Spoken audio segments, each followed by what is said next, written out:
Heartfelt tributes are pouring in for former Kansas Senator Bob Dole. He passed away Sunday at age 98.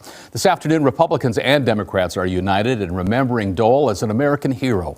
ABC's Faith Abube reports how lawmakers on both sides of the aisle are united in remembrance. Flags at both the White House and on Capitol Hill flying at half-staff for a second day honoring long-serving Senator Bob Dole. His family says the 98-year-old lifelong public servant died early Sunday morning in his sleep.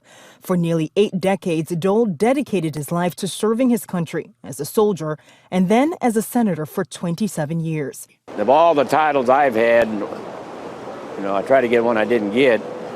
But the one I'm most proud of is the title of veteran. The decorated World War II veteran was just 19 years old when he joined the Army after the Japanese attack on Pearl Harbor. Dole was gravely wounded while leading a U.S. platoon in Italy. Doctors didn't think he would survive. He did, but was permanently disabled, with limited mobility in his left arm and complete paralysis in his right.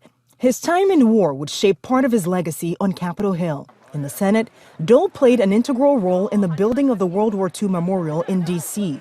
and helped pass the Americans with Disabilities Act. Thank you so much. After his passing, politicians from both sides of the political aisle honoring Dole's service and legacy, sending Dole's widow, Elizabeth, and his family their condolences. Former President Bill Clinton, who awarded Dole the Presidential Medal of Freedom just months after beating the Republican in the presidential election, tweeted, quote, "After all Bob Dole gave in the war, he didn't have to give more, but he did." President Biden also releasing a statement calling Dole a friend whom, quote, "I could look to for trusted guidance," or a humorous line, "at just the right moment to settle frayed nerves."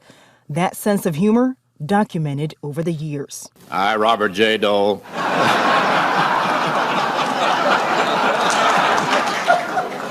do solemnly swear. Sorry, wrong speech. In Washington, Faith Abube, ABC News.